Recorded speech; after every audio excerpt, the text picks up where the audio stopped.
Hello, everyone. I recently had a pleasure of connecting with a wonderful family, Miss Sherry and Mr. Daniel, who have a lovely dog named Aspen. Miss Sherry is a truly brave and inspiring woman. Despite a past car accident that brought her to a wheelchair, she has shown incredible dedication and effort in training Aspen. Hi, my name is Sherry. This is my dog Aspen and my husband Daniel. We've had Aspen since he's about 6 months old. Um, we got him for basically to be my service dog. Uh, we had a trainer that we did one on one with for about a good year, maybe or Not so, quite, not quite a year. quite a year, and he ghosted us. And so my husband went on the York County, was it 411 or something like Yeah, that? York Facebook County page, Facebook page page, and asked for recommendations for a good place to send our dog for training. and 90% of the recommendations were for on command. So that's when we contacted Becky, and Becky asked us to come and start do an immediate obedience class with her to see just where he was at in his obedience training. And so we started from there, and then we did other classes with her, and then we got certified as my service dog. But we noticed that he had some fears and anxiety going on when we were out, especially with people trying to get close to him.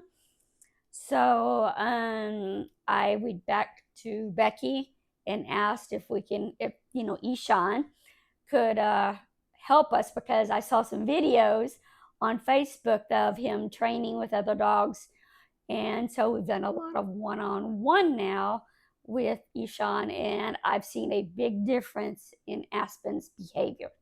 Fear and anxiety arise when a dog perceives threats or potential danger, leading to a high threatened state of fear.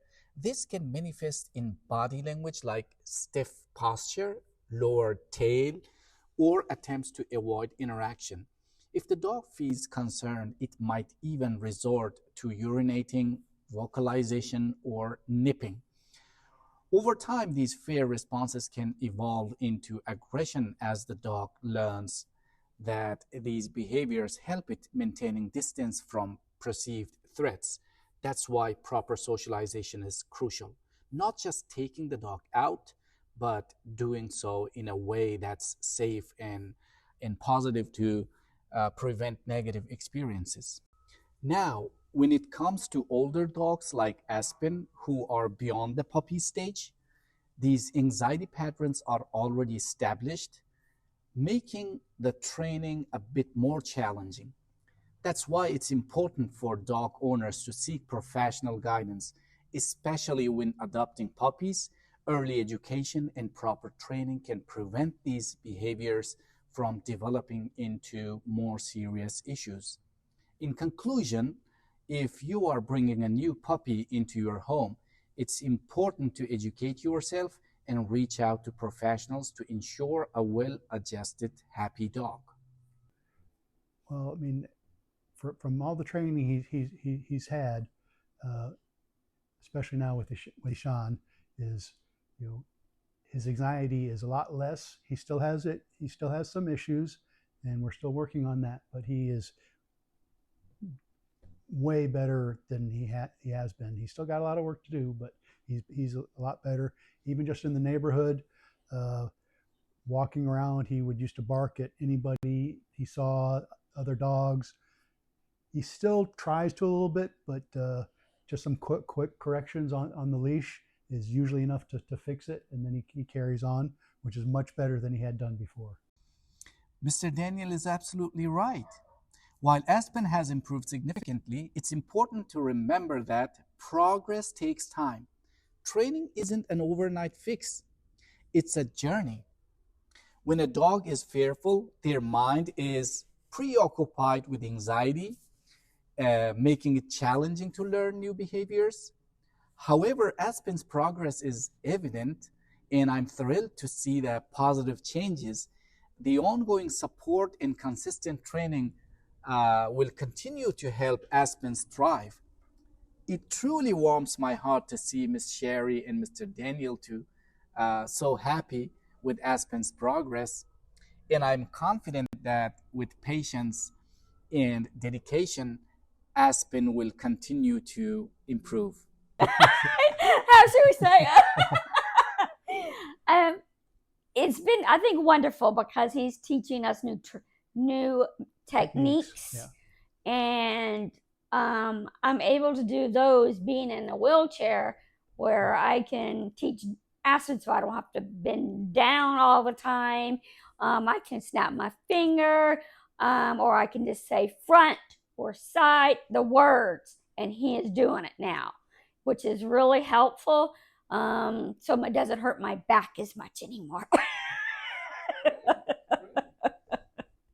Miss Sherry was overjoyed with Aspen's progress, especially as we transitioned from body language commands to verbal cues.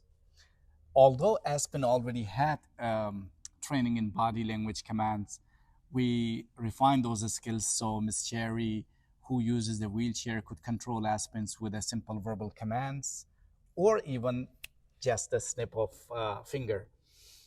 This transition made a huge difference and brought more happiness in Miss Sherry's face. And I don't have to say the commands like I used to as much. Yeah. I just do a little, Yeah.